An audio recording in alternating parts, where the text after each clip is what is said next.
Good Good afternoon, afternoon, everyone.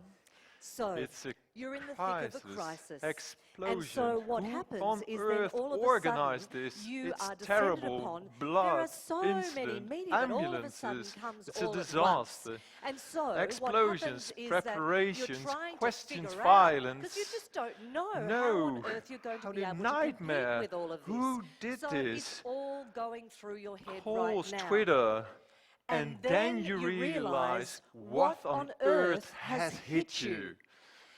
Ladies and gentlemen, what you've just heard over the last 16 seconds was indeed exactly how you might be receiving messages and communicating in the case of a crisis.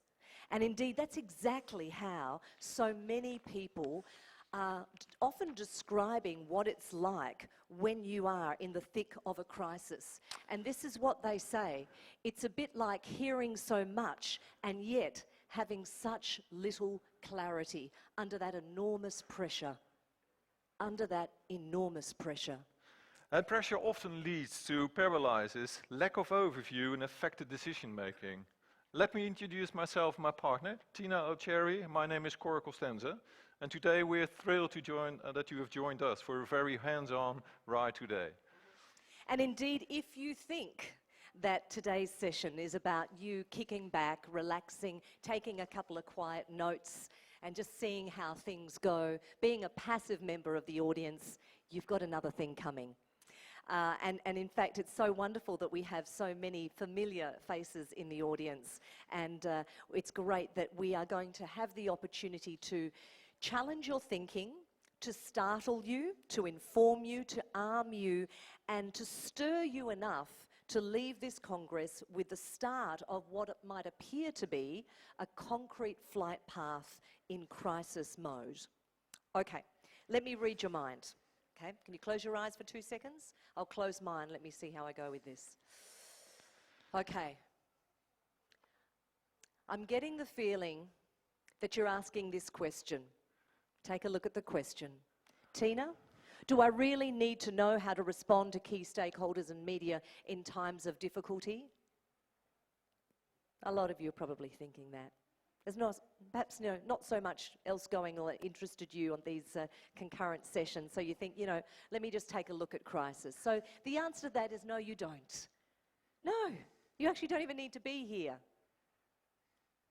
You don't really need to be here, of course, unless you want your business to survive in this VUCA world. You don't need to be here unless you want to survive in this world about volatility, uncertainty, complexity, ambiguity, the VUCA world that we hear so much about. And so it really is important that we just help you to prepare.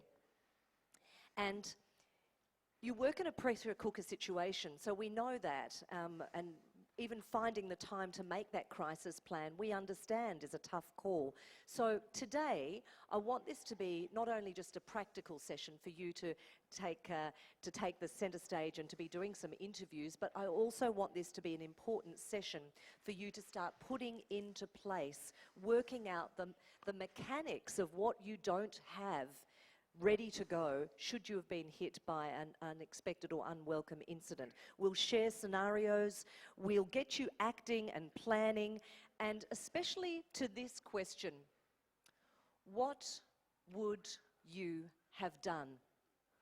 This is going to be an important question to you by the end of the session today. What would you have done? Because we are going to introduce you to some really great experts who are going to raise some really good examples.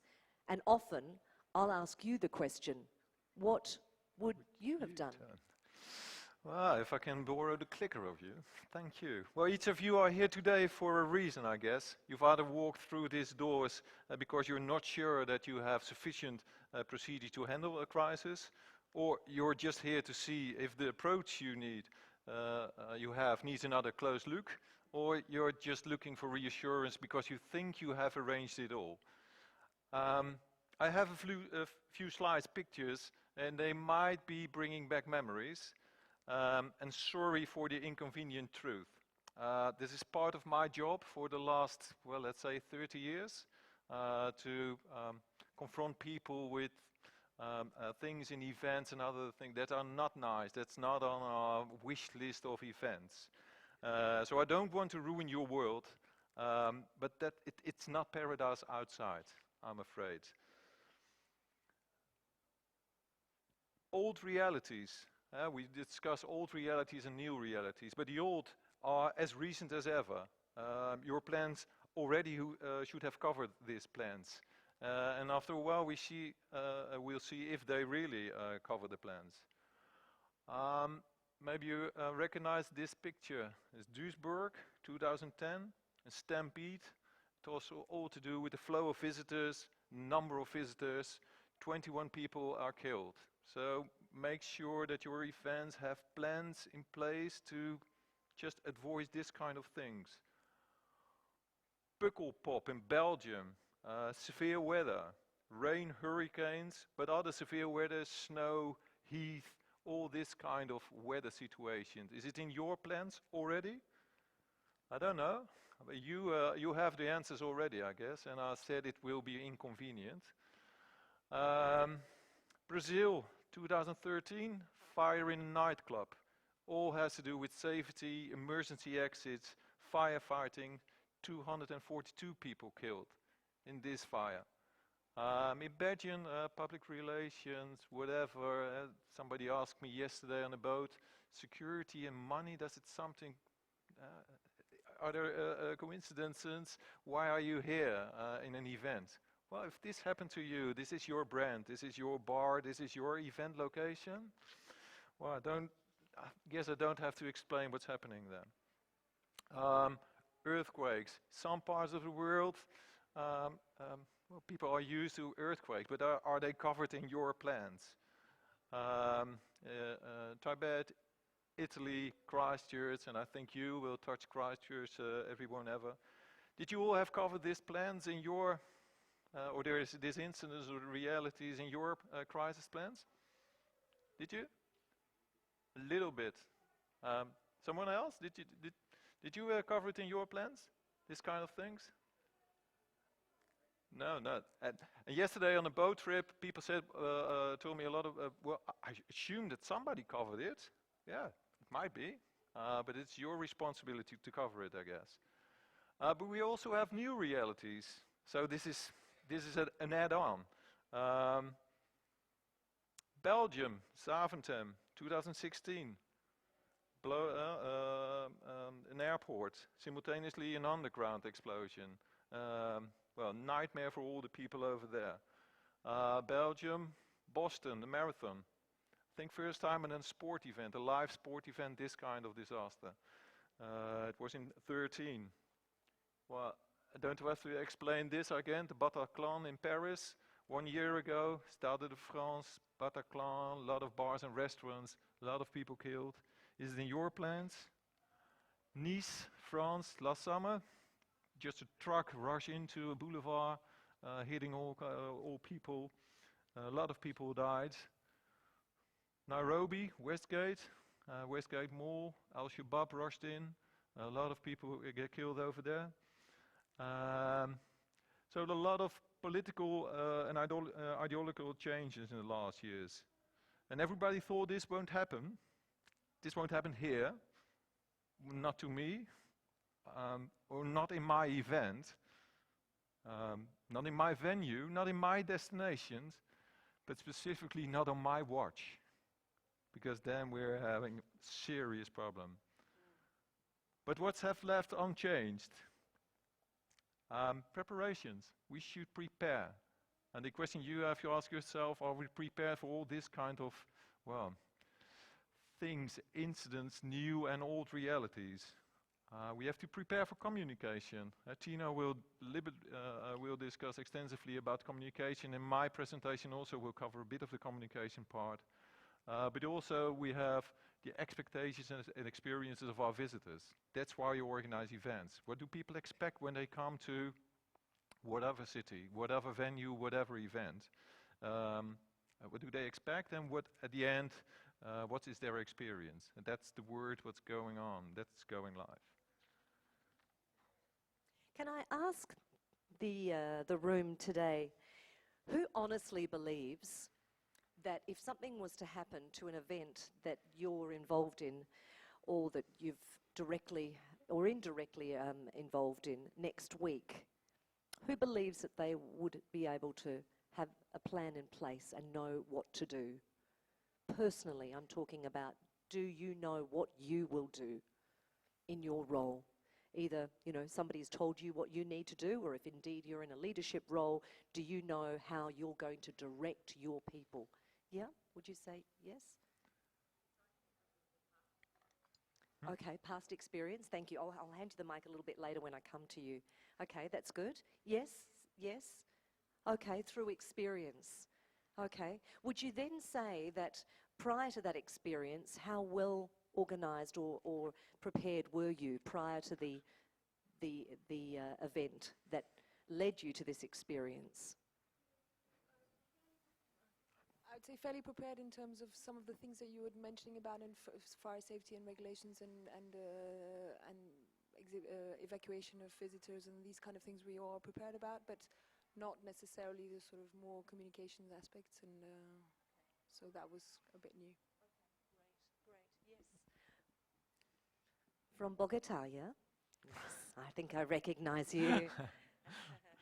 Well, we as a destination have, well, the Convention Bureau has a crisis plan, but a couple of years ago we realized that our communication plan was different from the other entities of the sector and the city.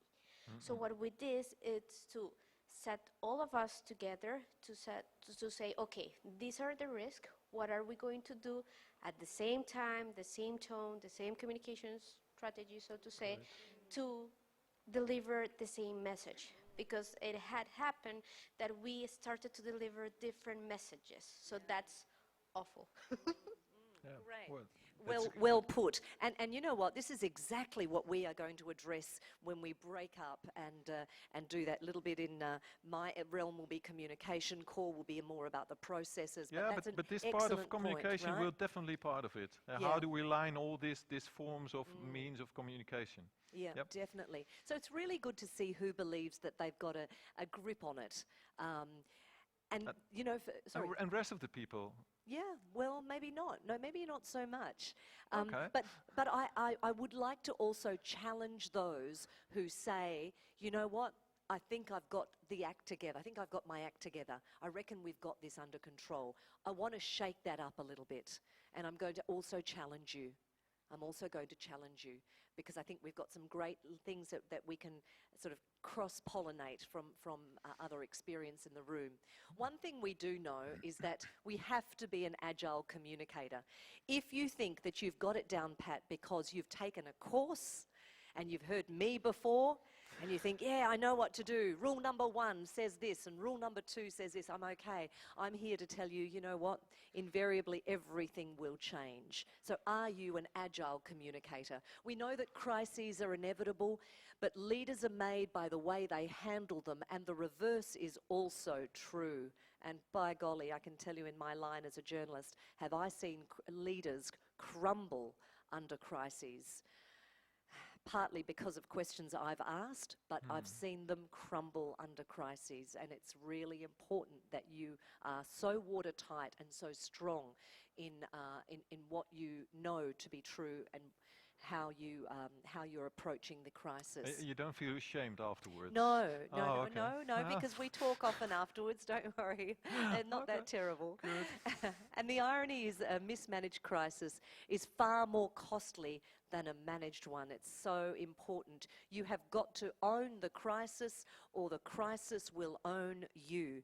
Believe me, I've seen where the crisis has owned an organisation or a leader, and it's a downward spiral. So, in my section, which is all mainly about communication, media focus section, we are really going to rethink, relearn, and importantly, rewire the way you think and approach your communication leadership toolkit, is what I like to call it, during these challenging and ambiguous situations. So we're going to help you avoid communication paralysis.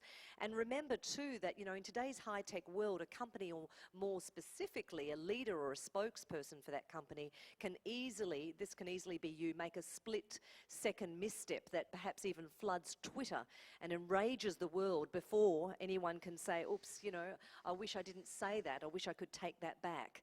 Nowadays you cannot take things back, and people think, oh well, I'll just rectify the situation. I'll talk to you later about how trying to rectify a situation has caused complete chaos. So, and it's not just about the decisions you make, it's how you communicate the decisions. And some people who I see in this sort of realm say to me, but you know what, Tina, I've got a really good PR company, and they are on the ball. They are, you know, my marketing company or my marketing team or my PR team are on the ball. Let me assure you, during the middle of a crisis, invariably it will be very difficult to rouse them up in time. When the crisis has arrived and you don't know what you're doing, it is way too late to even think about calling them. So the other thing too about today, this is what I absolutely love about our session that is going to be happening until 5 o'clock, is that we are going to draw from some great experience in the room. We are absolutely delighted to have some people who have perhaps, you know, very much like you, but they have become reluctant experts because they have had to endure some pretty rough times. And I'm really pleased that we have enlisted a few of you to see how you can learn from their experiences, and they will also challenge you on what you think you know. So I think that will be fantastic. We're also delighted to be joined by Hans Kanold from Safe Hotels Alliance. Thank you very much, Hans. Thank you. Now, Hans is going to be here because the great thing about it is that he's also going to be able to contribute to any of your questions or insights or concerns in the hospitality and hotels realm as well, and he'll be taking part in a very special session that will be happening at the end of our session today. I'll also talk from a journalist's perspective. As somebody who's been in journalism now for a number of years, I have seen things from a very different angle. So I'm going to give you some new ways of speaking to the media, which are not only useful for when you are in a crisis, it's even when you're inviting the media in a friendly scenario. So I think that'll be good, some insider tips. And taking stock of the situation is the first point that I want to make before we break you up into two smaller groups, and then Cora and I are going to swap. But taking stock of the situation, how important today's session is, because we want you, by the end of today, to start a list of the challenges, of things you need to deal with today that are missing in your plan. Something as simple as the realization that your team might also be caught up in the drama or the crisis, and you will not have at your disposal a team that is working in a calm, level-headed manner. And I'll tell you a great example about that when we do our crisis comms part. So this afternoon, you'll begin that important list. What you don't have in order to be able to carry out the crisis plan successfully, and we're going to start putting that together. So we're going to deliver some tried and tested tools. Core as well will be doing that. And at the end, we're going to go where no ICA conference has gone before. We are going to do Sing? a very... No, Sing again. no, That's we're not going to sing. Oh, come on. No, when they connected me to Tina, and, after yesterday morning, I think every time, the whole night was a nightmare, because she obviously wanted to start with singing. No. All right, then We won't take be it singing. away then. It'll be a That's sad okay. song, unfortunately. We are going to get you up, and we're going to get a media conference scenario happening. We're going to choose 4 of you, and we've got some cameras which are going to beam you up live. And the rest of you will be journalists asking a question. We've set a scenario, and we're going to see how you handle a real live media conference. Okay, so that's going to happen between 4 and 5. And it's terrible to be on stage, but this is the the period of time that you can actually practice amongst your colleagues. So if you don't have experienced this kind of situations, this might be your chance. It's like, well, growing out of the ordinary, and doing other things, and I think it will be contributing. Yeah, we're breaking up in two groups. Half of the group, and well, I guess you can split up together, it's coming with me to meeting room 4 and 5. Then we have separately a 30-minute session. Then we have a network break. We do have to take a network break, and that's between 3 and 3:20. We ask if it's okay with you, and I understand if you have other commitments, but rather than make it 30 minutes, if you don't mind making it 20, simply because we want to give you more time, hands-on experience up on stage, going through your paces in this live media scenario. Yeah. So if it's okay with you, we're only going to make the break between 3 and 3:20. Yeah, and then we start the groups. The group who was with me is going to be in here for Tina's session, and the other group is going to me. And then we're going to swap, so everybody gets to experience both the presenters. Exactly, and then at 10,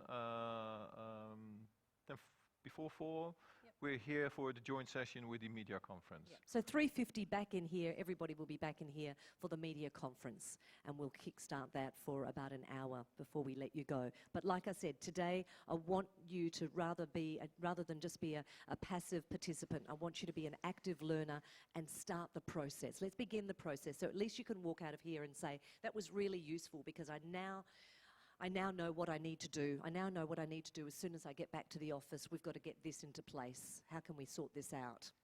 Okay, so I'm just going to very swiftly break this room into two. If we can have maybe 1, 2, 3, 4, if you'd like to stay with me. And then we're going to move 1, 2, 3, 4. That's a lighter table. Could pop over with call for the Great. next half an hour. And then we'll move And you I back. promise I'll bring you back. Okay, thank you so much. That's great.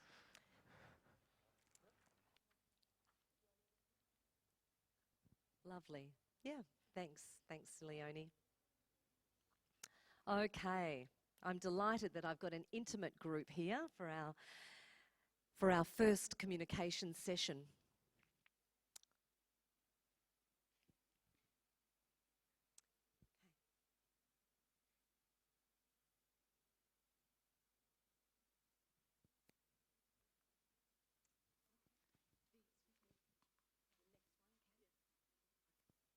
Alrighty, thank you very much.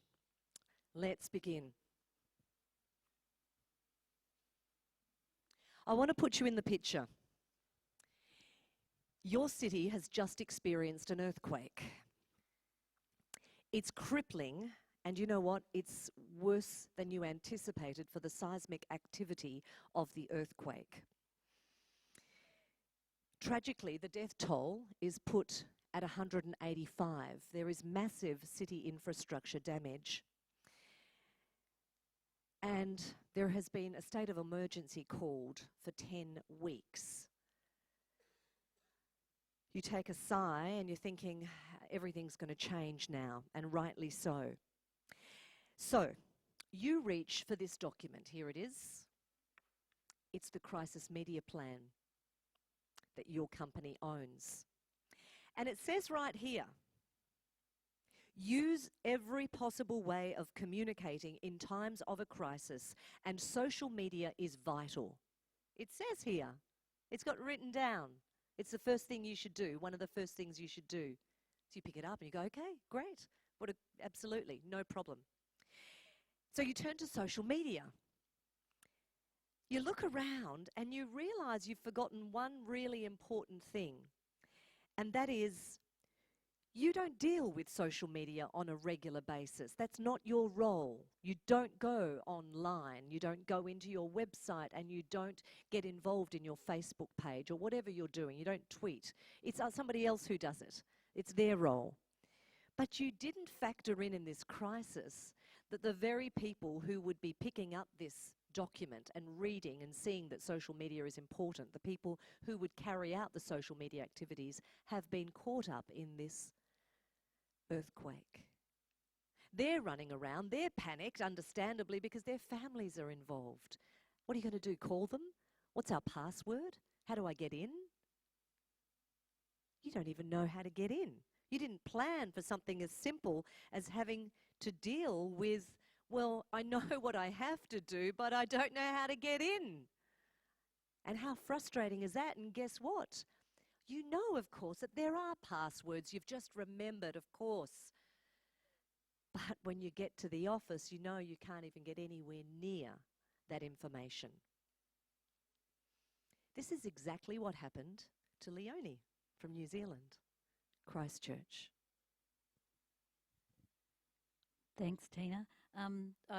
What happened to me is exactly as described there, and our office looked kind of similar to that, and our staff were all really concerned. They, friends, family, nobody was answering their phone. I do conference bids, I don't do IT. So I was fortunate enough that over her summer break, my daughter, who at the time was 19, she'd been doing some work on our website for us. She'd been helping me out in the office. She remembered all the passwords. She knew how to get into the website so that we could get those messages up, so that we could tell the world that we were still in business. So we were very fortunate. We didn't have an office. We didn't have an office for 6 months. We were in my home, and my son didn't know where to eat his Weet-Bix because everybody was having meetings in our living room, in our dining room, and in our kitchens. So, yeah, just how to get into the website. And I hope you forgive me, but I had to start with that one as a way of saying, okay, so, all right, tomorrow, if this was to happen to you, do you know how to log in? Right. Okay. You wouldn't know website? Yeah. Okay. Mike? Facebook page?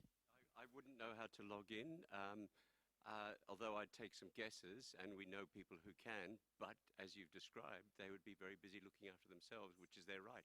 Yeah. Yeah, exactly. And now, Mike, we know you have an amazing team, mostly local, and they would be caught up in it.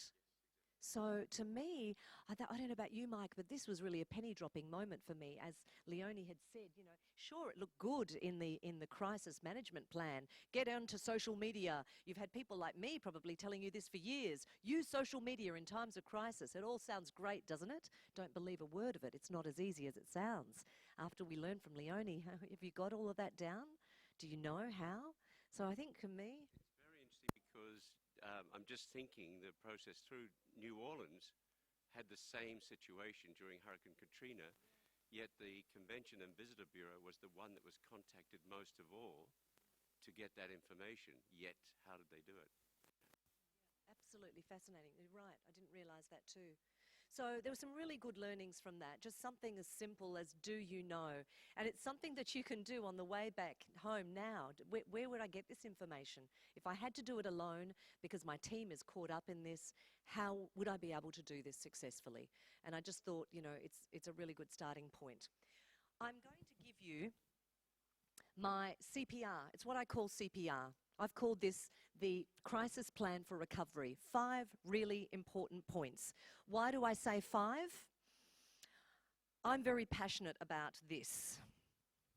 A hand, 5 fingers, and palms. Why? Because in my line of work as a journalist, I have seen many, many times people brought back to life with that and the other one together. CPR. And it's brought people completely back to life, people who've really left us and then returned. So to me, this is the sort of stuff that you need for recovery. 5 points only, and that's one way that you can remember it's CPR. That's Crisis Plan for Recovery. Only 5 points. This is what you need to know and need to ensure that you have in place immediately, other than the passwords, by the way. That was just an aside. So number 1, here it is. Communicate early and often. We know this. You've heard it before. Communicate early and often means being able to drip feed the media. You do have to engage the media. And as much as we say, you know, do I really need to deal with the media? They can tend to come across as being a bit aggressive and they're hampering our efforts to speak to our key stakeholders. Use them to speak to your key stakeholders. Absolutely use them. Use the opportunity. Don't think that they are coming to you and you don't want to have to deal with a painful media. I understand that. You want them out of your hair, but actually use them to your advantage. They are going to be the mouthpiece. They're the amplifier, rather, for you to be able to get your messages across. And delay can put you on the back foot. I can tell you now, delay will definitely put you on the back foot. And others will fill the void if you decide to wait. A lot of people actually think that, yes, okay, you've got to be seen, but a lot of people think that I'm not going to speak to the media until I have the full picture. Yes? It seems like a normal and reasonable thing to do. Why would I speak to the media until I have the complete picture? The concern with that is that if you decide not to speak to them on the day that it happens, you want a better complete picture, you're going to wait 24 hours. Well, I'm going to tell you that they're going to run the story anyway. It will be run, and there will be a vacuum in that story. And if you don't say anything, guess what? There'll be others who will fill the vacuum, and you might not like what they say. So please just be aware that even though you have a little bit, it is better for you to say a little than not say anything at all. So communicating early and often, say everything that you know to be true and why you can't say any more. I've seen some companies do this really well, and this is where there were things like recalls or bus accidents where it wasn't so, the tragedy wasn't so severe. But what they did do is that they said, I'm sorry, we can't give you any more. This is the only stuff we can tell you. And they might just have 2 messages to say, 2 sentences to say, but they found 10 ways to say 2 messages differently. Really important stuff. Don't feel that you need the complete picture. The other important thing to remember is that when it happens, it won't happen in a way where you, again, will be level-headed and you'll think, okay, I know what to do here. I just pick up the book and I know how to follow the crisis plan. And this is a classic example in that Leonie was told by the civil defence when the earthquake happened in Christchurch, she was told that clearly there would be 100 international media descend on Christchurch wanting information about this. She received a call, civil defence, saying, there'll be 100 media. I need you to prepare for this because you are going to have to be the spokesperson. How many turned up? 500 from as far afield as Europe.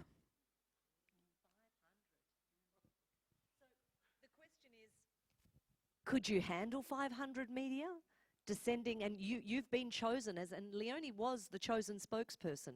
So not only do you have obviously everything that's going on around you, and they say, oh, look, I'm terribly sorry, there'll be 100. In reality, within 24 hours, and we know this because they've done a great plan, they wrote up a report following all of this, 500 media outlets descended on Christchurch. What else happened in that time? Well, in that time we had 183 media conferences in the week immediately afterwards, and we did some analysis in the following months, over 1,800 tweets. So there was an awful lot going on in that period of time. So much information. For those of you who might be thinking, well, maybe I don't talk. Maybe I don't do any of those conferences that Leonie is talking about. This is a question you've got to ask yourself. How would I feel if 1 million people knew about this tomorrow? What would they be thinking about us and what would they be expecting us to say? Now, we're not just talking about natural disasters. I'm talking about anything that might be happening under the banner of crisis. You've got to be prepared that a lot of people will be interested in your story. The other thing too is that the rumour mill can be a deafening roar and no one wants to hear you above it, which is why you ought to get in before all the question marks and all the rumours start. One of the things that I think is really clear, and it is well documented, and I've been very, very blessed to have done lots of work in Malaysia and in Singapore, where I'm based. One of the things that we know to be so, so true is in the tragedy, the absolute horrific and unthinkable tragedy with Malaysia Airlines. One of the things that we know to be true and that they speak about now is that they did not make themselves available to the media early. They waited over 36 hours until they made a comment. And sadly, that will always be held against them. Always.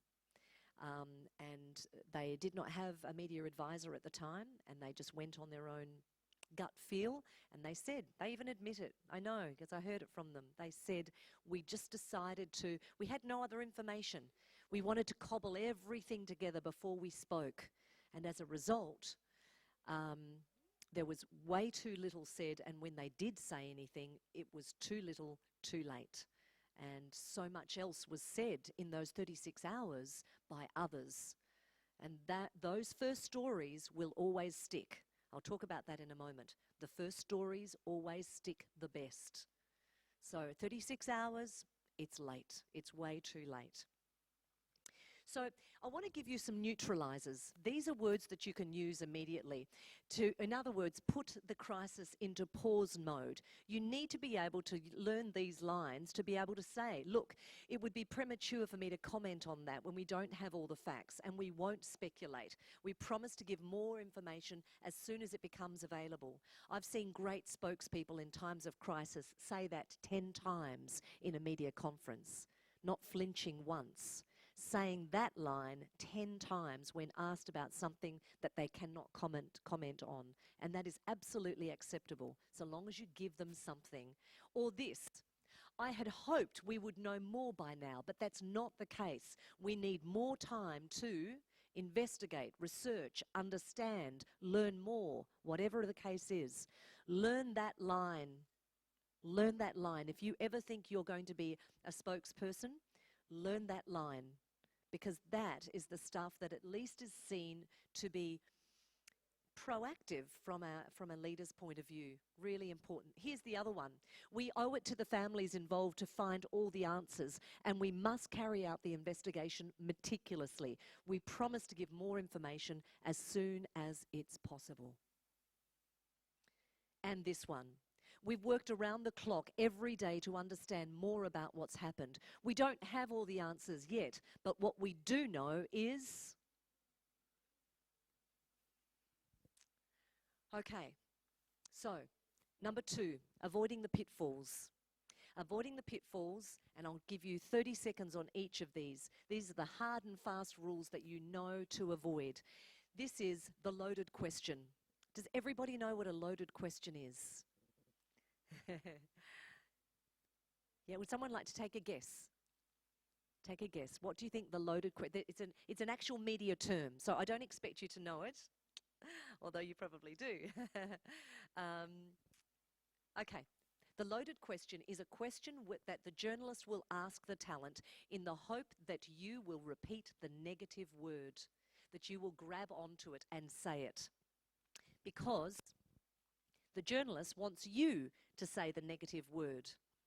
And because my question won't get into the story, I need it from the horse's mouth. I need you to say it. So the example of a loaded question is this. We understand the scene was chaotic at the time and the confusion was not handled well by your staff at the scene. Why was it handled so poorly? Right? That's the question. I have been taught to give you that question, because this is what I want you to say. Because you've been taught as a young girl or boy growing up, you've been taught by your teachers or your mum and dad that you should simply answer the question directly. So if you go by what your parents and educators taught you, you would simply say to this response, to respond to this, no, it wasn't handled so poorly and it wasn't chaotic. We actually did a really good job. But what's the problem with that response? Can anybody tell me what's the problem with that response? Yes. Yeah. Yeah. Yeah. And it's not just about just say the positive words. What you slipped into is you repeated the negative word that is associated with you and your bureau, outlet, convention centre, whatever. In other words, you've said handled badly, chaotic. You've endorsed those words, even though you're denying it. So the trick is to not ever repeat those words. Because the problem is that, guess what? I can edit you. And all I would have you saying in inverted commas was, no, we didn't handle it poorly. It wasn't chaotic. That's what I would edit. I would cut that out. I would cut out the bit that says we actually did a good job. I won't use that. I'll just use what you said because you've repeated the negative, colourful words. Poorly, poorly organised, poorly handled, chaotic. Does that make sense to everybody? How to avoid those negatives? Okay, I'm going to put you through your paces a little later so that you'll get to see what it's like to be going through these questions and how to avoid the loaded question. Pitfall number 2 is what we call the hypothetical. Never, ever get involved in the hypothetical. Journalists are trained to give you a hypothetical. Well, okay, so perhaps, it wasn't chaotic, but if your people didn't evacuate at that time, there could have been a massive explosion and there could have been hundreds dead. You agree with that, don't you? And all of a sudden, you're replying to something that has not happened and may never happen. So don't ever speculate.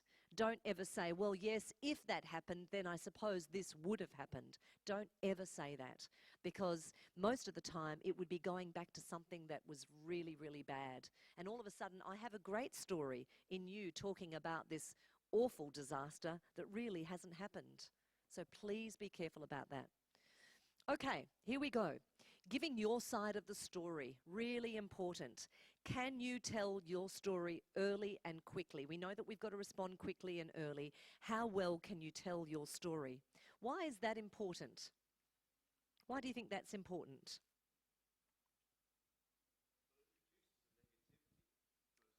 Yes. And I know you'll still get the loaded question because some media are media and some are not, but it helps get rid of the negativity straight Yes. away and creates a comfort zone. And I'm Yeah. what I've been taught. Exactly right. It creates a story that people can hang on to. And I love that, because what you've just said reinforces this, which is communication is a communicable disease. Speak it often enough and it catches on. It catches on to people. So tell your story and tell it often. Don't just say it once. Explain what happened and explain it over and over. Dress it up differently, but say the same story over and over. Because if you can't tell your story, others will, and it may just be unflattering. Okay? It may just be unflattering. So efficiently and eloquently be able to tell the story. Get the story right, really important, because communication is speaking that story enough will enable you to spread the story well, and I think that's really important. Talking about story, I'd like to introduce you now to Elizabeth. Now, Elizabeth will set the scene, but I can't begin to tell you the importance of have that story right, have the key messages there, because you had an extraordinary experience. And here is somebody who had a little bit of media experience, a bit of PR experience, but all of a sudden, what Elizabeth didn't realise is that she was impacting the messages and the stories of hundreds of other people when the Brussels attack occurred. Hello. So I'm working for the Brussels Convention Bureau, and actually in terms of communication and brands, we had two consecutive crises. One, the Brussels lockdown after the Paris attack, and the second one, the Brussels attacks in March. So to be completely honest with you, before the lockdown, we were not prepared enough, and we did some mistakes. It's very important to speak with one voice, to be prepared, to know what you're going to do otherwise you will do mistakes. It's unavoidable. So after the lockdown, we gathered all our partners of the convention bureau, and we asked them what were their needs and their problems during the lockdown. And they explained, we really need you to tell us what we need to say during the crisis, because media are also coming to us, so all the hotels, hoteliers, convention centers, even restaurants. Media are not only coming to the authorities, they are going to all your partners in the city, and your partners have great needs in time of crisis. So we were prepared before the Brussels attack, and we had two very simple documents prepared. Two one-page documents. One was the frequently asked questions, giving all the basic information about the events, what has occurred, what was the situation, what was in place, what people should do, etc. And another one, also maybe more for the salespeople, but it was used also for the media, is why should you keep holding your events in Brussels? Because people were all the time asked, why should we still organize meetings in Brussels? I heard it's not possible anymore. And the people actually didn't know how to reply to these questions. So we prepared those documents, and we had the replies ready for our partners.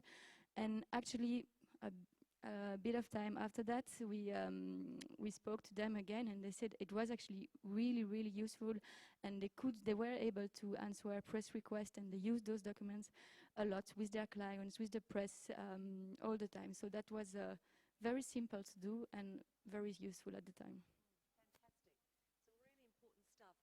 I love the fact that Elizabeth didn't know at the time when she was putting together these list of, important questions, frequently asked questions and important things to convey. What she thought she was doing was kind of, okay, a little helpful. But what she didn't realize, she didn't bank on the fact that there were so many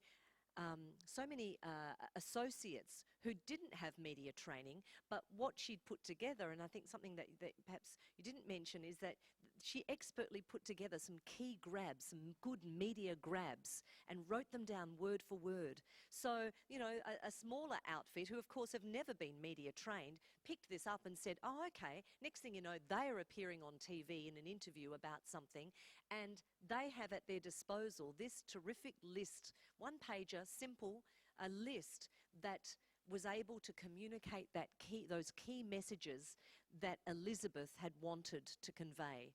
So don't just do this for yourself. Do what Elizabeth did. Share it with others who might not have the benefit of somebody, of a spokesperson who's media trained. Because they will also be a really good way that will also be a great way of being able to get your messages across, and you're all singing from the same hymn book. So something like that is really simple. Never assume that, okay, I've got everything I need.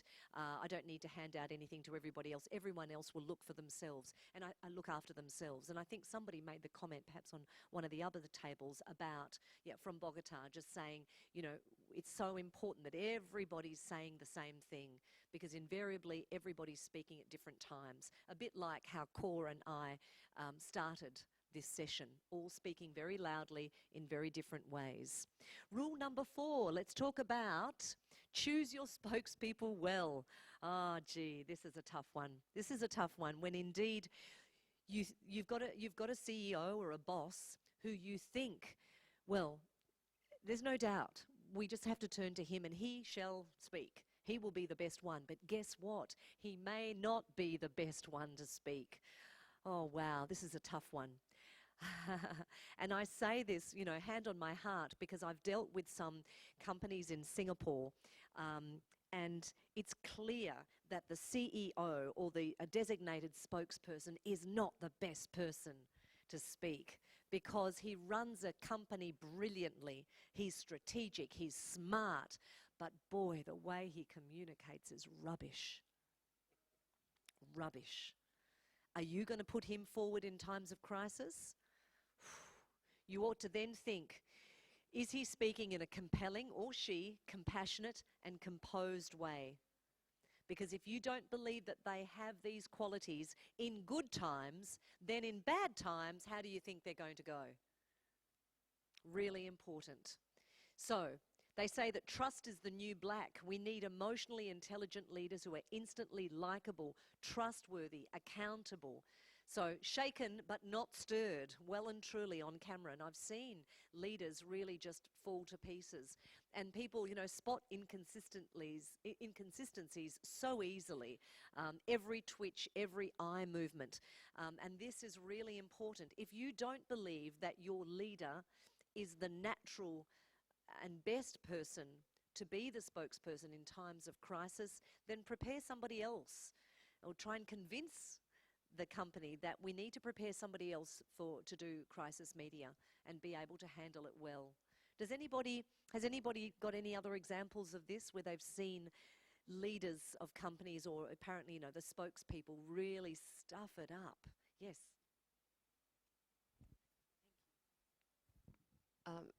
It's probably not really the answer to your question, but we did a media training together with, we're a small company. I'm from the Cologne Convention Bureau, belonging to the Cologne Tourist Board. And we did together with 2 people from the PR department, our CEO and myself. And then we recognized that there are probably different topics, and it depends on the topic sometimes who's the best person to answer the questions. Depending on how emotional the topic could be, probably it's better woman than him. But he was that self-confident to say, that's fine with me.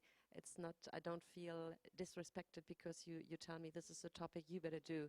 So in that case, I think that worked quite well. In general, he's the one to be the spokesperson, but can be different from one topic to the other. Well done. And all credit to your boss, you said, right?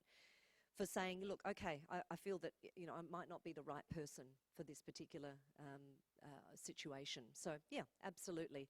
And things like body language, people, especially in difficult times, when I think about the crises that were handled poorly, like BP, the BP oil spill, where the guy, you remember this? I still cringe thinking about it. There's a massive oil spill. BP was responsible. They eventually spoke, and he was hounded. He was known as a bit of an arrogant gentleman, and he was hounded by the media because he wouldn't basically say that BP was responsible. And he was hounded to the point where he eventually cracked in an interview.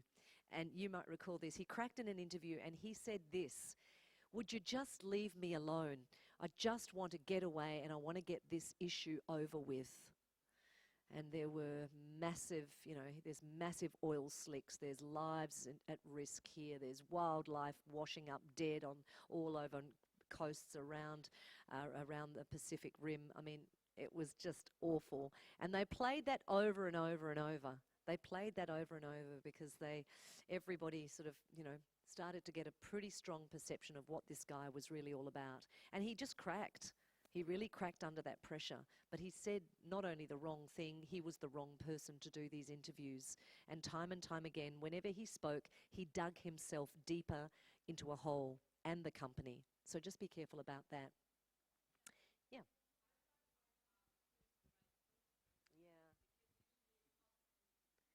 Yeah. Excellent question. Yes. Yeah, absolutely. The only way I can think of is the way I would work is I want to see them all in a group. And if it was a CEO or somebody very high up, I would say, I want to work with him or her separately. I want to put them under pressure. I want to see how good they are. And then I would recommend, yes, of course, he's good. He's up to it. He's up to the job. So I would say, again, go back to, is he professionally trained? How does he come across? I really believe it's best to be able to get that from somebody who's prepared to ask him some tough questions in a mock interview. That's the only way you're going to know. That's the only. Because you mentioned it's a crisis. There's the earthquake, and I can imagine you're not always going to have that spokesperson. So isn't a backup more than necessary? Oh, absolutely, absolutely. No, you are spot on. So not only training the most important person, but also, like I said, in the group training that I do, make sure that there's a second and third. Absolutely right, Mike. And having 2 and 3, having 2 and 3 is really important. So in your company, like now where you're working, Leonie, do you think you have, other than you, do you think there are a couple of others who could do the job? Now? Yes. Okay. Okay. Yeah. So in Christchurch, when we had the earthquake, and it was dreadful, but as a city, our mayor at the time, his previous life, he'd been a television presenter. So he was phenomenal as the spokesperson. He wasn't phenomenal as a mayor, but he was phenomenal as the spokesperson. His sleeves were rolled up. He had on the high vis. He was in the thick of it. He had the hat on his head. He was always there. He was always available, and he was always said the right thing in the right tone. And I don't think he would have been re-elected, actually, if it hadn't been for that event. But he really did a good job for us on that occasion. And that's a classic example. Yeah. He obviously was very, he was in the know, being a former television presenter, so he knew what he was doing. Okay, any other questions about that so far? No? Okay. Can I just ask you very briefly, the neutralizers that I gave you earlier, by the way, I've got a handout for you, so you're going to have that. The neutralizers, were they handy for you? They useful to you? Yeah? Because I figured that what I wanted to do was not only be telling you some of these things, but actually be feeding you the lines. To that end, this is also what I want to feed you with, the bridging phrases that we use in tough times. This is what I call your get out of jail free card. Have you got them ready to go? Because if you don't know what they are or have never even thought about using them, you really do need to start thinking about what they do. So bridging phrases basically help you to come out of a difficult question. So you could be asked a very tough question, but people are now saying that you are negligent, that it really was your responsibility to ensure that everybody got off that bus or that plane safely. Are you negligent? That is called a what? Loaded question, right?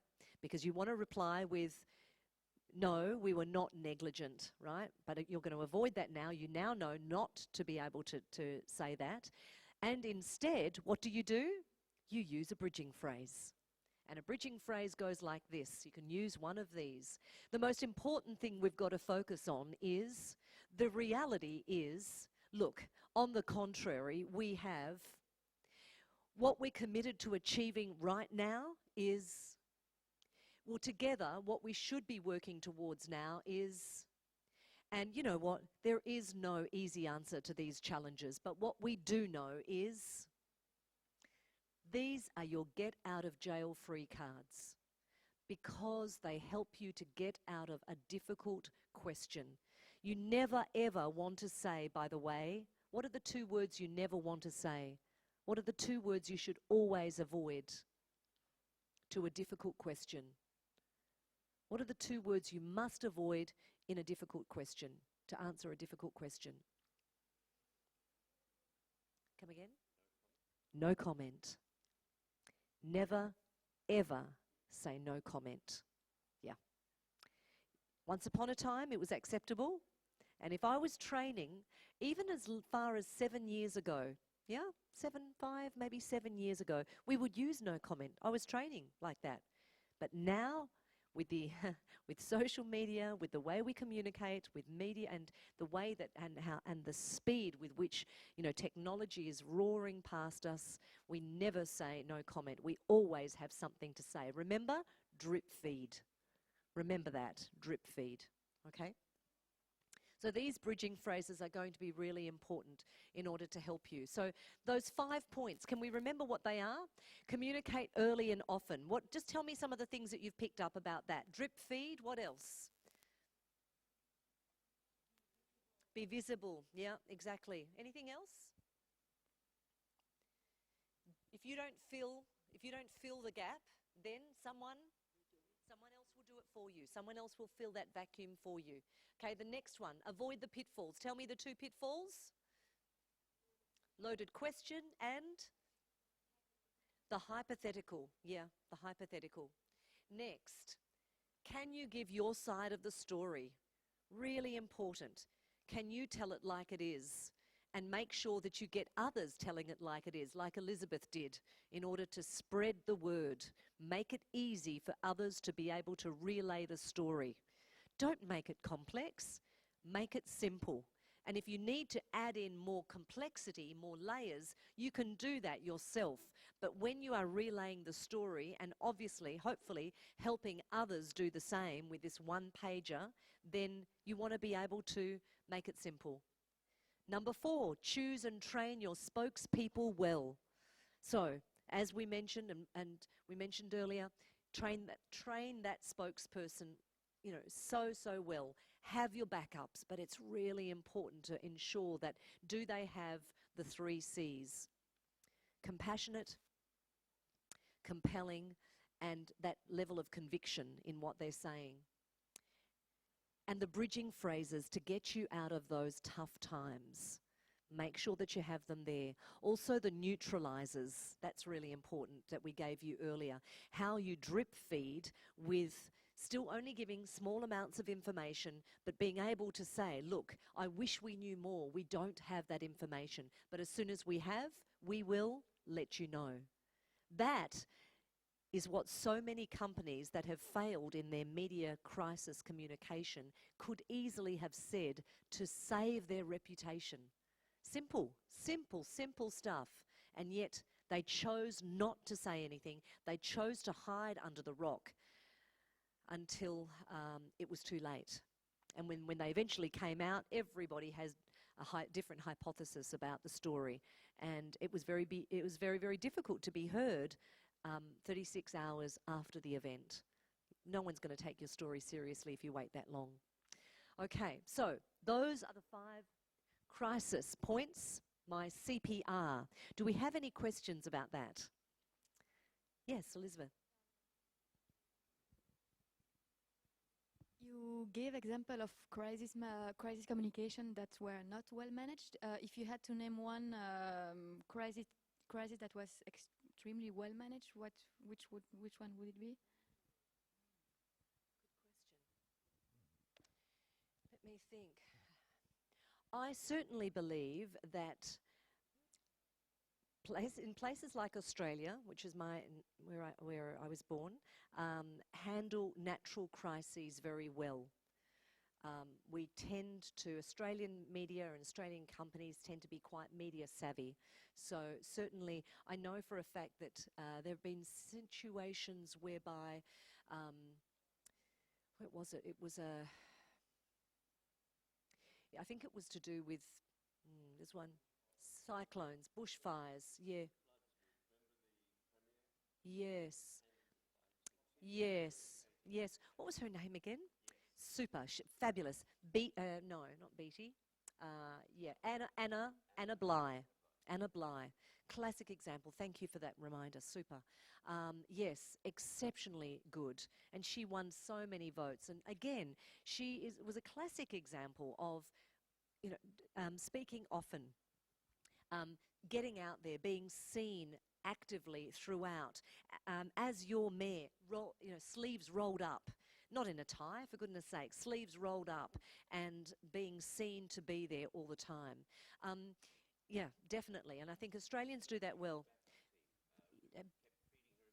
Yeah, yeah. That drip yeah. And also, didn't she come out to be terrific? And I think she won a lot of accolades, even if you didn't like her politics. Indeed. You had to give her credit for that. Yeah, yeah. By the way, the other one that comes to mind is the difference between how Malaysia Airlines handled its crisis and how Air Asia handled its crisis when it lost a plane. About a year and a half, 2 years ago, it was Christmas. It was around Christmas time in Asia. And if I remember correctly, one thing that Air Asia did differently is that Tony Ferdinands, who owns Air Asia, went on a plane immediately. He was seen to get on his plane immediately. Mm.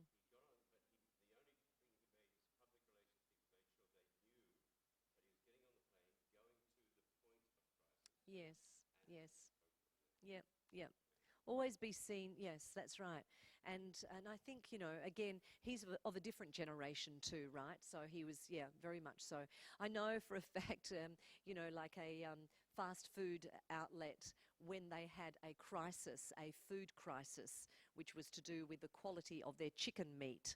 I know for a fact that the CEO of the company and maybe a couple of others were doing their interviews in the restaurant and were ordering the food and eating the chicken nuggets that were in question.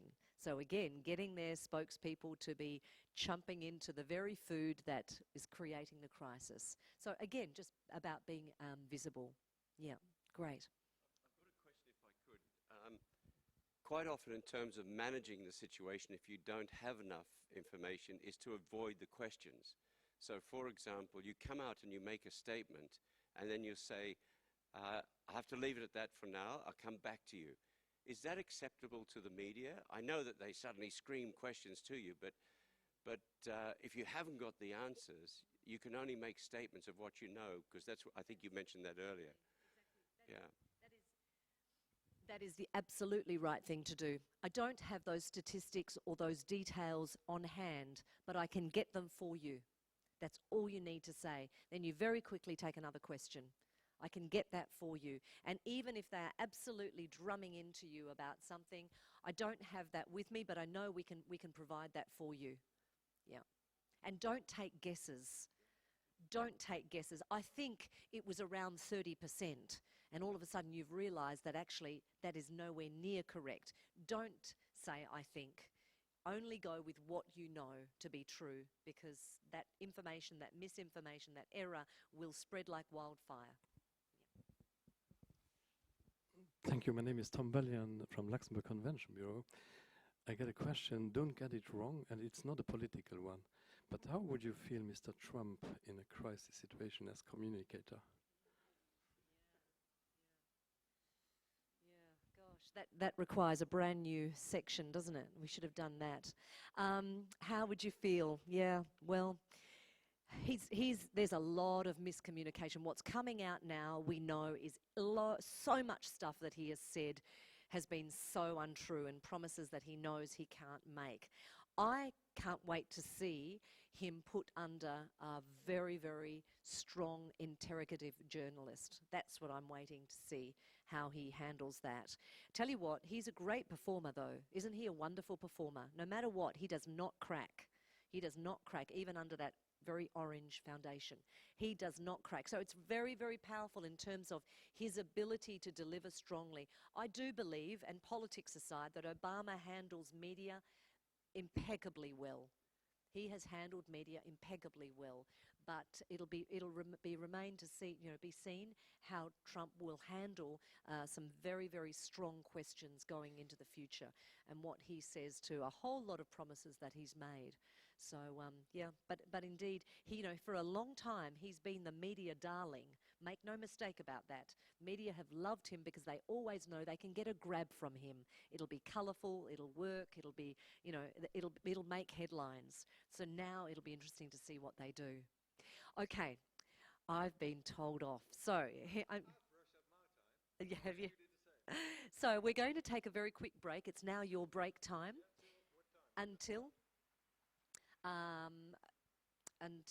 I think for 10 minutes. Is that enough? 10 minutes. 3:30. 3:30. So 3:30, folks, if you will go to the other room, you'll be hearing Core for half an hour, then we'll get together again at 4 o'clock for an all-in media conference.